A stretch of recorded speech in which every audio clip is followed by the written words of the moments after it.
അപ്പോൾ ഈ സീരീസിൻ്റെ അവസാനത്തെ വീഡിയോ ആണത്. നമ്മൾ മനസ്സിലാക്കേണ്ടത്, അദ്വൈത പ്രകാരം ഒരു വ്യക്തിയുടെ ആത്മാവ് ഈ ബ്രാഹ്മൺ എന്ന് പറയുന്ന പ്രപഞ്ചത്തിൻ്റെ പുറകിൽ വ്യാപരിക്കുന്ന ആ ശക്തിയിലേക്ക് ലയിച്ച് ചേരുക, എന്നിട്ട് ഇല്ലാതാവുക എന്നുള്ളതാണ് ലക്ഷ്യമെങ്കിൽ എന്ത് സംഭവിക്കും? നമ്മൾ ഈ ലോകത്തിൽ നമുക്ക് സയൻസും വേണ്ട, നമുക്ക് മാത്തമാറ്റിക്സും വേണ്ട, നമുക്ക് ബിസിനസ്സും വേണ്ട, നമ്മളെല്ലാവരും നിരാഹാരം കിടന്ന് എങ്ങനെയെങ്കിലും വല്ല വിധേനയും ഈ പറയുന്ന പ്രപഞ്ചത്തിൻ്റെ ബ്രഹ്മൻ എന്ന് പറയുന്ന ആ അവസ്ഥയോട് ചേരാനായിട്ട്, നമ്മുടെ ആത്മാവ് അതിനോട് ചേരാനായിട്ട്, ലയിച്ച് ചേരാനായിട്ട് ആഗ്രഹിച്ച് ജീവിക്കും. അങ്ങനെയാണെങ്കിൽ പിന്നെ പുരോഗമനം ഉണ്ടാവില്ല, അങ്ങനെയാണെങ്കിൽ പിന്നെ പുരോഗതി ഉണ്ടാവില്ല, അങ്ങനെയാണെങ്കിൽ പിന്നെ സന്തോഷത്തിനും ദുഃഖത്തിനും അർത്ഥം ഉണ്ടാവില്ല, നീതിക്കും അനീതിക്കും അർത്ഥം ഉണ്ടാവില്ല, ശരിയും തെറ്റും ഉണ്ടാവില്ല.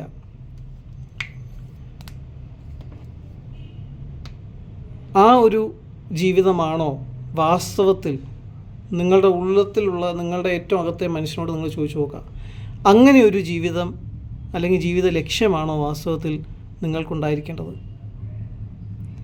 ഇനി ഈ ബ്രഹ്മനുമായിട്ട് നിങ്ങൾക്ക് പൂർണ്ണമായിട്ട് ലയിച്ച് ചേരാൻ സാധിക്കും ഈ ജന്മത്തിൽ തന്നെ എന്നതിൻ്റെ ഒരു ഉറപ്പും ഒരു പുസ്തകത്തിനും ഒരു ഗുരുവിനും തരാനായിട്ട് സാധിക്കില്ല. അപ്പോൾ ബാക്കിയുള്ള കാര്യങ്ങളൊക്കെ വിട്ടിട്ട് ഇതിനു വേണ്ടി മാത്രമായിട്ട് നിങ്ങളുടെ ജീവിതം മുഴുവനും മാറ്റിവെക്കാൻ നിങ്ങൾക്ക് സാധിക്കുമോ? അപ്പോൾ തന്നെ നിങ്ങൾക്ക് മനസ്സിലാകും ഇതിൻ്റെ practicality. This is not practical. അദ്വൈതം എന്ന് പറയുമ്പോൾ എല്ലാ ആനിമൽസും എല്ലാ ഹ്യൂമൻസും എസെൻഷ്യലി ഇവരെല്ലാവരും ഒരേ ബ്രഹ്മനിൽ നിന്ന് ഉത്പന്നനായവരാണ്. പക്ഷെ ആ ബ്രഹ്മത്തിൻ്റെ ജ്ഞാനം അല്ലെങ്കിൽ അതുമായിട്ട് ചേരുന്ന അതാകുന്ന ഒരവസ്ഥ ഈ ആനിമൽസിന് ആർക്കും പറ്റില്ല. ചില മനുഷ്യർക്ക് മാത്രമേ പറ്റുള്ളൂ, അതും ചില പ്രത്യേക കാസ്റ്റിൽപ്പെട്ട മനുഷ്യർക്ക് മാത്രമേ പറ്റുള്ളൂ. ഇനി വേറെ കാസ്റ്റിൽപ്പെട്ട മനുഷ്യരാണെങ്കിൽ അവർ സന്യാസം എടുക്കണം, എന്നാൽ അവർക്ക് സാധിക്കും. എന്നാൽ ആ ഒരു അവസ്ഥയിൽ അവരിത് അന്വേഷിച്ചാലും അവർക്ക് കിട്ടുമെന്ന് യാതൊരു ഉറപ്പും ഇല്ല. അപ്പം മനുഷ്യൻ അവൻ്റെ കഴിവ് കൊണ്ട് എന്ത് ചെയ്യാൻ ശ്രമിക്കുകയാണ്? അവനെ തന്നെ ദൈവമാക്കാൻ ശ്രമിക്കുകയാണ്. അഥവാ അവൻ ഈ പ്രപഞ്ചത്തിൻ്റെ യാഥാർത്ഥ്യമെന്ന് വിശ്വസിക്കുന്ന ആ ദൈവിക സങ്കല്പത്തോട് ചേരാനായിട്ട് ശ്രമിക്കുകയാണ്. ഇതാണോ എളുപ്പം? അതോ ദൈവം നമ്മളോട് ഇങ്ങോട്ട് വന്ന് ചേരുന്നതാണോ എളുപ്പം? അപ്പോൾ നിങ്ങൾ ചോദിച്ചു നോക്കിയേ, എന്താണ് തടസ്സം? നമ്മളെല്ലാവരും മനുഷ്യരാണ്. മനുഷ്യരുടെ ആത്മാവ് പ്രത്യേകതയുള്ള ആത്മാവാണ്. മനുഷ്യർക്ക് മാത്രമേ ഈ ബ്രഹ്മനെ അന്വേഷിച്ച് അവനുമായിട്ട് ചേരാനായിട്ട് സാധിക്കുള്ളൂ, ആ അവസ്ഥയിലേക്ക് എത്താനായിട്ട് സാധിക്കുള്ളൂ. അപ്പോൾ എന്തുകൊണ്ടാണ് എനിക്ക് സാധിക്കാത്തത്? എന്തുകൊണ്ടാണ് വേറെ പലർക്കും സാധിക്കാത്തത്? ഇപ്പോൾ ഒരു പറയും നിങ്ങളുടെ ചിന്തകൾ ഇങ്ങനെ ഫ്ലക്ച്വേറ്റിംഗ് ആണ്, ചിലർ പറയും നിങ്ങളുടെ മുജ്ജന്മ പാപങ്ങളാണ്. എന്തൊക്കെയായാലും അതെല്ലാം കൂടെ നമ്മൾ കൂട്ടി വായിക്കുകയാണെങ്കിൽ ഇംപെർഫെക്ഷൻ എന്നുള്ളൊരു വാക്കാണ് വരിക. നിങ്ങൾക്ക് ഇംപെർഫെക്ഷൻ ഉണ്ട്, അതുകൊണ്ടാണ് നിങ്ങൾക്ക് ആ ഒരു അവസ്ഥയിലേക്ക് എത്താനായിട്ട് സാധിക്കാത്തത്. ഈ എൻ്റെയും നിങ്ങളുടെയും ഇംപെർഫെക്ഷൻ നമ്മൾ തന്നെയായിട്ട് മാറ്റുന്നതാണോ എളുപ്പം? അതോ നമ്മളെ സൃഷ്ടിച്ച ദൈവം അത് മാറ്റുന്നതാണോ എളുപ്പം? ഒരു കമ്പ്യൂട്ടറിനോട് പറയാം നീ നിന്നെ തന്നെ സൗഖ്യമാക്കിക്കോ എന്ന് പറഞ്ഞാൽ ആ കമ്പ്യൂട്ടറിന് സൗഖ്യമാക്കാൻ പറ്റുമോ? അതാണോ എളുപ്പം? അതോ കമ്പ്യൂട്ടർ ഉണ്ടാക്കിയവൻ അതിനെ ചികിത്സിച്ച് ഭേദമാക്കുന്നതാണോ, അതിനെ ശരിയാക്കുന്നതാണോ നല്ലത്? സൃഷ്ടാവായ ദൈവം മനുഷ്യരൂപമെടുത്ത് നമ്മുടെ പാപങ്ങളുടെ ശിക്ഷ തൻ്റെ മേൽ ഏറ്റെടുത്ത് ആ പാപങ്ങളാകുന്ന ഇടർച്ച, നമ്മൾ ദൈവവുമായിട്ട് ചേരുന്നതിന് തടസ്സമായി തീരുന്ന പാപങ്ങൾ, മുജ്ജന്മ പാപങ്ങളായാലും ഈ ജന്മത്തിലെ പാപങ്ങളായാലും, നിങ്ങൾ എന്തൊക്കെ പാപങ്ങൾ വിശ്വസിക്കുന്നു, എന്തൊക്കെ ശാപങ്ങൾ വിശ്വസിക്കുന്നു, അതൊക്കെ എന്തായാലും ശരി, അതെല്ലാത്തിൻ്റെയും ശിക്ഷ മരണം, അത് അവൻ ഏറ്റെടുത്ത് അതിനെ നീക്കി. എന്നിട്ട് അവൻ ഉയർത്തെഴുന്നേറ്റു. ആ മരണത്തെ അവൻ പൂർണ്ണമായി മാറ്റി നിങ്ങളുടെ പാപങ്ങൾ അവൻ ക്ഷമിക്കാൻ തയ്യാറാണ്. ദൈവം നിങ്ങളുടെ പാപങ്ങൾ മുഴുവനായിട്ടും ക്ഷമിച്ചു കഴിഞ്ഞാൽ പിന്നെ ദൈവവുമായിട്ട് നിങ്ങൾക്ക് ചേരാൻ, നിങ്ങളെ പവിത്രനായിട്ട് ദൈവം ഡിക്ലെയർ ചെയ്ത് കഴിഞ്ഞാൽ, നിങ്ങൾ പവിത്രമൊന്നുമല്ല, ദൈവം ആ നിങ്ങളുടെ പാപങ്ങളുടെ ശിക്ഷ തൻ്റെ മേൽ ഏറ്റെടുത്തത് കൊണ്ട് നിങ്ങളെ ഡിക്ലെയർ ചെയ്യാണ് ശുദ്ധനായിട്ട്, ഒരു സെയിൻ്റായിട്ട്, ഒരു പാപമില്ലാത്ത ഒരു വ്യക്തിയായിട്ട്. അങ്ങനെ ദൈവം നിങ്ങളെ ഡിക്ലെയർ ചെയ്ത് നിങ്ങളുടെ പാപങ്ങളുടെ ശിക്ഷ തൻ്റെ മേൽ ഏറ്റെടുത്ത് അതിനെ നീക്കിയിട്ട് നിങ്ങളെ നീതിമാനായി പ്രഖ്യാപിച്ചിട്ട് നിങ്ങൾക്ക്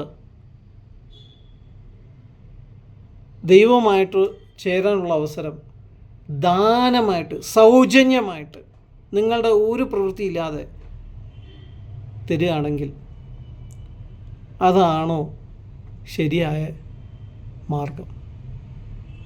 അതോ നിങ്ങൾ തന്നെ ശ്രമിച്ച് നിങ്ങളുടെ പോരായ്മകളൊക്കെ ഇല്ലാതാക്കി ദൈവവുമായിട്ട് ചേരാൻ ശ്രമിക്കുന്നതാണോ?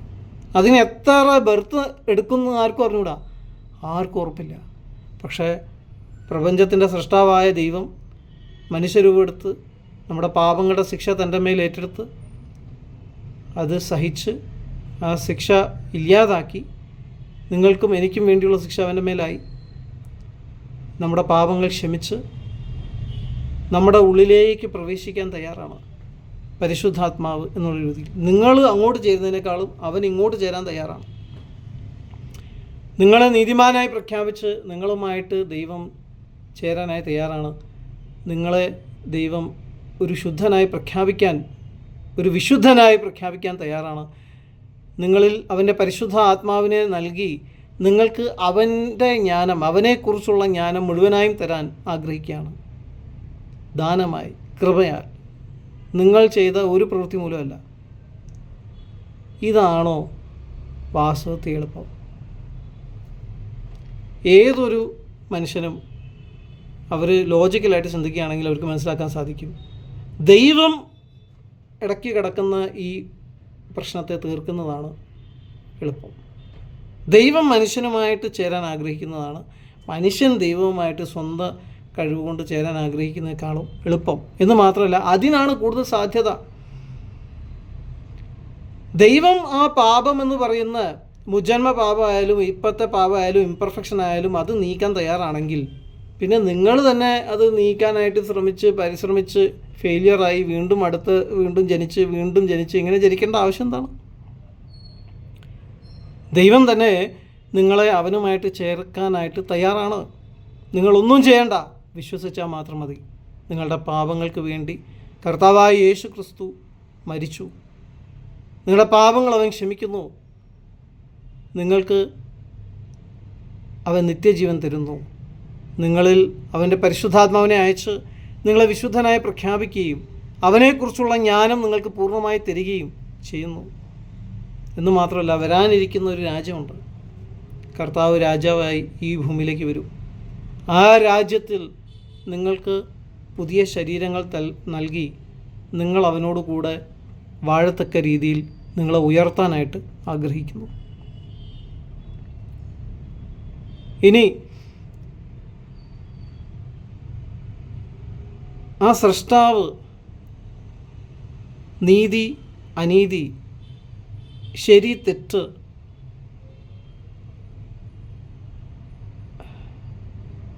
മരണം, ജീവൻ, ഇതിനൊക്കെ പ്രാധാന്യം കൊടുക്കുന്നവനാണ്.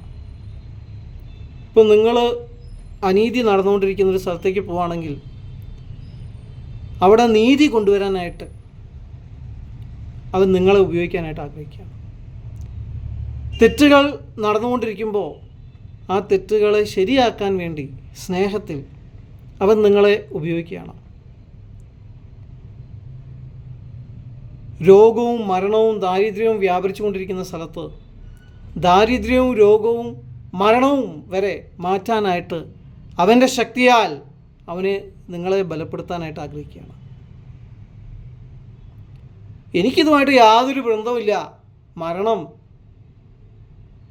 ദ്രവത്വം, പാപം, ഇതൊക്കെ ഒരു തോന്നലാണ്, ഇതൊക്കെ ഒരു മിഥ്യയാണ്, ഇതിലൊന്നും ഒരു സത്യമില്ല എന്ന് പറഞ്ഞ് ഇതിലൊന്നും ഉൾപ്പെടാതെ മാറി നിൽക്കുന്ന ഒരു ദൈവമാണോ യഥാർത്ഥ ദൈവം?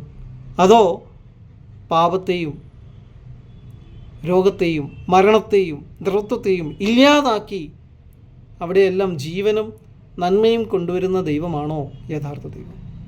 നിങ്ങൾ നിങ്ങളുടെ ഉള്ളിലെ വ്യക്തിയോട് നിങ്ങൾ ചോദിച്ചു നോക്കണം, ഏതായിരിക്കും കൂടുതൽ ശരി?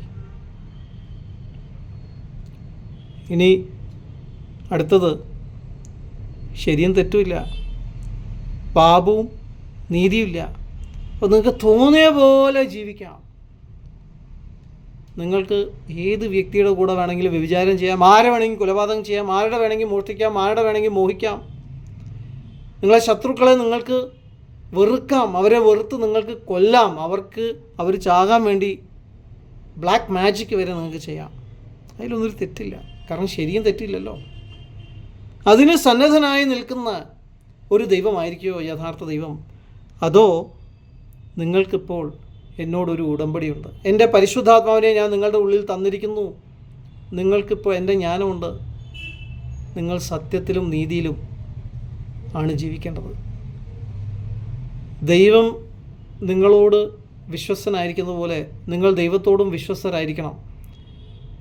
ദൈവം അവൻ്റെ വാഗ്ദത്തത്തിൽ വിശ്വസ്തനായതുകൊണ്ടാണല്ലോ പരിശുദ്ധാത്മാവിനെ നിങ്ങൾക്ക് തരുന്നത്. ദൈവം അവൻ്റെ വാഗ്ദത്തിൽ വിശ്വസ്തനായതുകൊണ്ടാണല്ലോ വരാനിരിക്കുന്ന രാജ്യത്തിൽ ഒരു സ്ഥാനം നിങ്ങൾക്ക് തരുന്നത്, ഒരു പുനരുത്ഥാനം നിങ്ങൾക്ക് തരുന്നത്, ഒരു പുതിയ ശരീരം, ദ്രവത്വമില്ലാത്ത, പാപമില്ലാത്ത, മരണമില്ലാത്തൊരു ശരീരം നിങ്ങൾക്ക് തരുന്നത്. അപ്പോൾ ദൈവം വിശ്വസ്തനായിരിക്കുന്നത് കൊണ്ട് നിങ്ങളും ദൈവത്തോട് വിശ്വസ്തനായിരിക്കണം. അതുകൊണ്ട് നിങ്ങൾ മറ്റുള്ളവരെ സ്നേഹിക്കണം, സഹായിക്കണം, ശുശ്രൂഷിക്കണം, സേവിക്കണം, അവർക്ക് നന്മ ചിന്തിക്കണം, അവർക്ക് നന്മ ചെയ്യണം. അങ്ങനെ നിങ്ങൾ ചെയ്യുകയാണെങ്കിൽ നിങ്ങൾക്ക് പാപം ചെയ്യേണ്ടതായിട്ട് വരില്ല. നിങ്ങൾ മറ്റുള്ളവരെ സ്നേഹിക്കുകയാണെങ്കിൽ നിങ്ങൾക്ക് അവരെ കൊലപാതകം ചെയ്യാൻ കഴിയുമോ? കഴിയില്ല. നിങ്ങൾക്ക് വ്യഭിചാരം ചെയ്യാൻ കഴിയുമോ? കഴിയില്ല. നിങ്ങൾക്ക് അവരുടേത് മോഷ്ടിക്കാനോ മോഹിക്കാനോ അവർക്കെതിരെ കള്ളസാക്ഷ്യം പറയാനോ സാധിക്കുമോ? സാധിക്കില്ല. പാപമുണ്ട്, നീതിയുണ്ട്, സത്യമുണ്ട്, അസത്യമുണ്ട്, മരണമുണ്ട്, ജീവനുണ്ട്, രോഗമുണ്ട്, ആരോഗ്യമുണ്ട് എന്ന ആ വിശ്വാസത്തിൽ ജീവിച്ചെങ്കിൽ മാത്രമേ നിങ്ങൾക്ക് രോഗത്തെയും ദാരിദ്ര്യത്തെയും പാപത്തെയും അനീതിയെയും ഫൈറ്റ് ചെയ്യാനായിട്ട് തോന്നുള്ളൂ. നിങ്ങൾ ഫൈറ്റ് ചെയ്യുന്നത് സ്നേഹത്താലാണ്. മറ്റുള്ളവരെ ശുശ്രൂഷിച്ചുകൊണ്ട്, സേവിച്ചുകൊണ്ട്, സഹായിച്ചുകൊണ്ട് നിങ്ങൾക്കതിനെ ജയിക്കാനായിട്ട് സാധിക്കുള്ളൂ. അപ്പോൾ അതിനുള്ള പ്രാഗൽഭ്യം നിങ്ങൾക്ക് തരുന്ന ദൈവമാണോ നല്ല ദൈവം, അതോ യഥാർത്ഥ ദൈവം, അതോ ശരിയില്ല തെറ്റില്ല ഒന്നും മൈൻഡ് ചെയ്യണ്ട, നീതിയില്ല അനീതിയില്ല, നന്മയില്ല തിന്മയില്ല എന്ന് പറയുന്ന ഒന്നിലും ഇടപെടാൻ ആഗ്രഹിക്കാത്ത ഒരു ബ്രഹ്മനാണോ യഥാർത്ഥ ദൈവം? നിങ്ങളുടെ മനസ്സാക്ഷിയോട് ചോദിക്കേണ്ട ഒരു ചോദ്യമാണത്. അവസാനമായിട്ട് ആരംഭത്തിലും അവസാനത്തിലും ഈ ബ്രഹ്മൻ എന്ന് പറയുന്ന കക്ഷി ഉണ്ടാവില്ല. അപ്പോൾ ഈ പ്രപഞ്ചത്തിൻ്റെ ആരംഭത്തിൽ ഒന്നുമില്ല, പ്രപഞ്ചത്തിൻ്റെ അവസാനത്തിൽ ഒന്നുമില്ല. ആ അവസ്ഥയിൽ നിങ്ങൾ ബ്രഹ്മനുമായിട്ട് ചേർന്നിരിക്കുന്നു എന്ന് വിശ്വസിക്കുന്ന ഒരു വ്യക്തിയാണെങ്കിൽ ആ അവസ്ഥയിൽ നിങ്ങളും ഇല്ലാതാവും. പ്രപഞ്ചത്തിൻ്റെ ആരംഭത്തിൽ ബ്രഹ്മനില്ലെങ്കിൽ നിങ്ങളുണ്ടാവുമോ? പ്രപഞ്ചത്തിൻ്റെ അവസാനത്തിൽ ബ്രഹ്മനില്ലെങ്കിൽ നിങ്ങളുണ്ടാവുമോ? ഉണ്ടാവില്ല. അപ്പോൾ നിങ്ങളെന്ന് പറയുന്ന വ്യക്തിത്വം ഇല്ലാതാക്കുന്ന ഒരു ദൈവമാണോ ശരിയായ ദൈവം, അതോ നിങ്ങളുടെ വ്യക്തിത്വത്തെ സ്നേഹിക്കുകയും ബഹുമാനിക്കുകയും അതിനൊരു നല്ല വ്യക്തിത്വമാക്കി തീർത്ത് എല്ലാവരുടെ മുമ്പിൽ പ്രദർശിപ്പിക്കുകയും ചെയ്യുന്ന ഒരു ദൈവമായിരിക്കുമോ നല്ല ദൈവം അഥവാ യഥാർത്ഥ ദൈവം?